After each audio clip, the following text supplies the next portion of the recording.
Shalom Bapak Ibu Saudara-saudara sekalian, salam sejahtera dalam kasih Kristus untuk kita semua.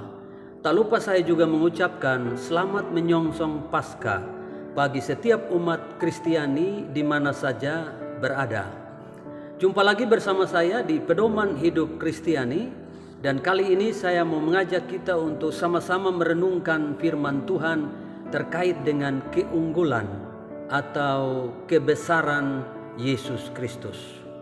Nah, saudara-saudara sekalian, setiap agama dan setiap pemeluk agama boleh saja mengklaim bahwa agamanya atau junjungannya atau sesembahannya yang lebih unggul atau yang lebih besar dari yang lain.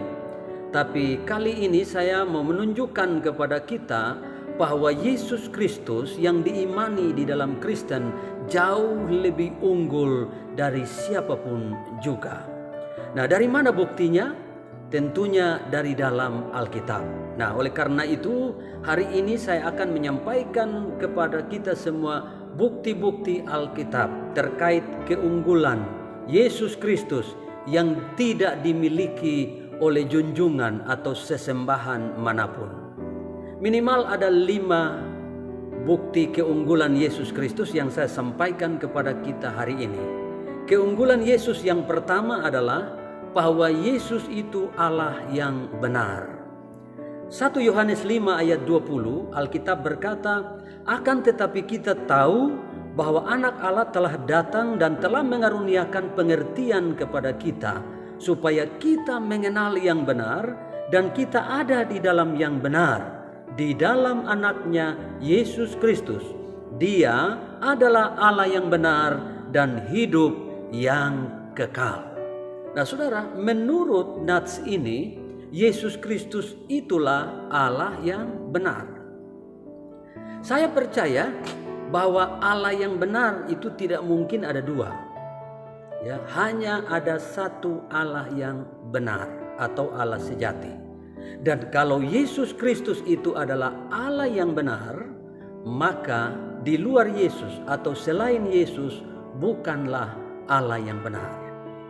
Nah, itulah keunggulan Yesus yang pertama, bahwa Yesus adalah Allah yang benar atau Allah sejati. Kemudian keunggulan yang kedua, Yesus datang dari sorga dan berkuasa di atas segalanya. Yohanes 6:38, Yesus berkata, "Sebab aku telah turun dari sorga." Lalu Yohanes 8:23, Yesus juga berkata, "Kamu berasal dari bawah, aku dari atas. Kamu dari dunia ini, aku bukan dari dunia ini." Yohanes 16 ayat 28, kata Yesus, "Aku datang dari Bapa dan aku datang ke dalam dunia. Aku meninggalkan dunia pula dan pergi kepada Bapa." Lalu Yohanes 3 ayat 31, Yesus berkata, "Siapa yang datang dari atas adalah di atas semuanya.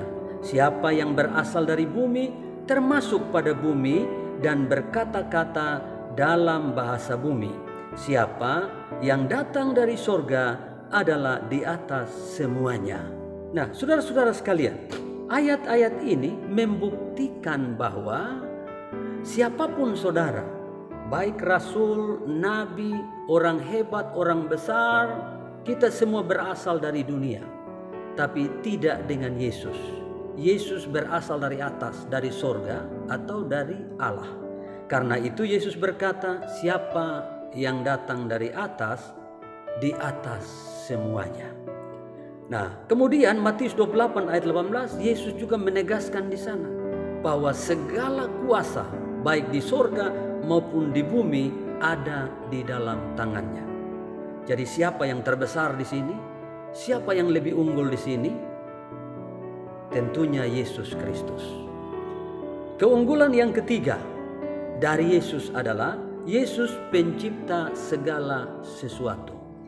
Kolose 1 ayat 16 Alkitab berkata, "Karena di dalam Dialah telah diciptakan segala sesuatu yang ada di sorga dan yang ada di bumi, yang kelihatan dan yang tidak kelihatan, baik singgasana maupun kerajaan, baik pemerintah maupun penguasa. Segala sesuatu diciptakan oleh Dia dan untuk Dia.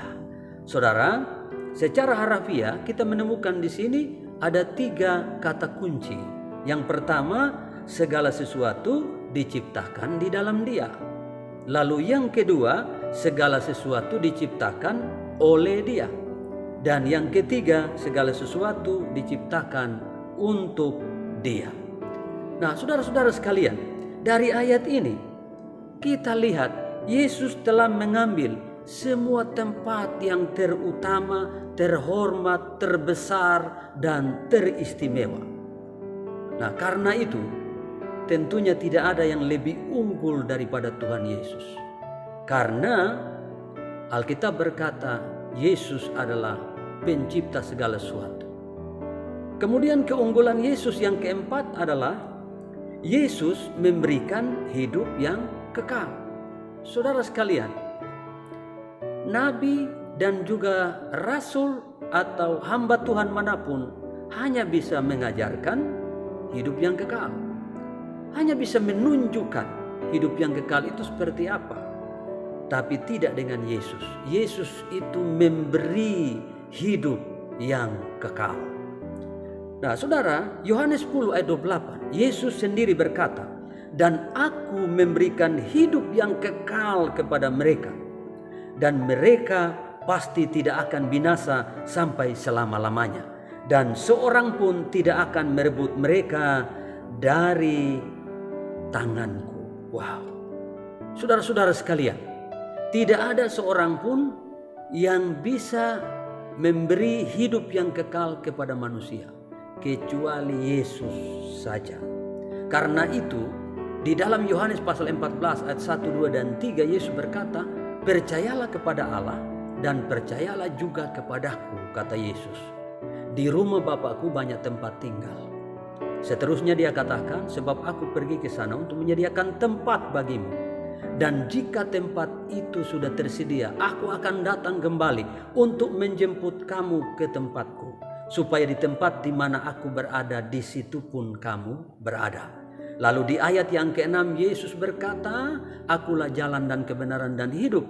Tidak ada seorang pun yang datang kepada Bapa kalau tidak melalui aku." Demikian juga para rasul mengajarkan bahwa keselamatan tidak ada di dalam siapapun selain di dalam Dia, yaitu Yesus Kristus Tuhan. Sebab di bawah kolong langit ini tidak ada nama lain yang dikaruniakan kepada manusia yang olehnya manusia itu selamat kecuali Yesus. Kisah Rasul pasal 4 ayat 12. Nah, dari sini kita lihat bahwa Yesus pastinya lebih unggul, lebih berkuasa dari siapapun juga, karena Dia bukan hanya menjanjikan, mengajarkan, menunjukkan hidup kekal kepada manusia, tapi Dia yang memberikan hidup kekal itu kepada kita.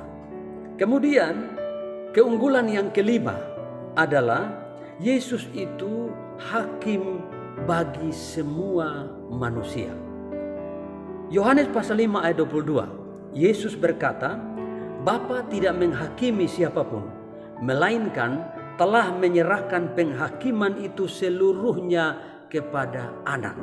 Perhatikan, Allah Bapa itu telah menyerahkan seluruh penghakiman kepada Anak, yaitu Yesus Kristus. Karena itu Yesus berkata dalam Matius 25 ayat 31-32, "Apabila Anak Manusia datang dalam kemuliaannya dan semua malaikat bersama-sama dengan Dia, maka Ia akan bersemayam di atas takhta kemuliaannya. Lalu semua bangsa dikumpulkan di hadapannya." Ingat, semua bangsa dikumpulkan di hadapannya, dan Ia akan memisahkan mereka seorang daripada seorang, sama seperti gembala memisahkan domba dari kambing. Lalu Wahyu pasal 20 ayat 11 dan 12 di sana juga dikatakan, "Lalu aku melihat suatu takhta putih yang besar dan Dia," yaitu Yesus Kristus, "yang duduk di atasnya. Dan aku melihat orang-orang mati besar dan kecil berdiri di depan takhta itu. Lalu dibuka semua kitab, dan dibuka juga sebuah kitab lain, yaitu kitab kehidupan, dan orang-orang mati dihakimi menurut perbuatan mereka berdasarkan apa yang ada tertulis di dalam kitab-kitab itu. Jadi siapa yang akan duduk menghakimi semua bangsa? Yesus Kristus Tuhan. Dialah hakim satu-satunya, dialah yang memutuskan siapa yang masuk surga dan siapa yang masuk ke dalam neraka. Seperti kata Nats tadi, bahwa dia akan mengumpulkan seluruh penduduk bumi ini, dan kemudian dia akan memisahkan mereka. Ada yang di sebelah kiri dan ada yang di sebelah kanan. Yang di sebelah kiri itu adalah kumpulan kambing, orang-orang yang tidak percaya dan orang-orang yang tidak tunduk pada Tuhan Yesus Kristus. Mereka akan dilemparkan ke dalam neraka.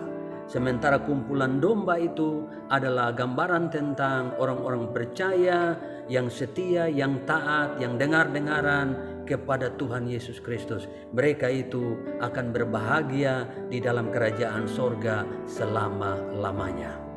Inilah 5 bukti keunggulan atau kebesaran Yesus Kristus yang tidak dimiliki oleh junjungan atau sesembahan manapun di dunia ini. Oleh karena itu, saya mau mengajak kita semua, mendorong kita semua untuk pegang teguh iman kita kepada Tuhan Yesus Kristus sampai akhir hidup kita. Dan bagi saudara yang belum percaya Yesus, putuskan hari ini untuk percaya Yesus. Karena tanpa Yesus, saudara dan saya tidak mungkin diselamatkan, tidak mungkin memperoleh hidup yang kekal. Demikian renungan firman Tuhan untuk kita hari ini. Tuhan Yesus memberkati.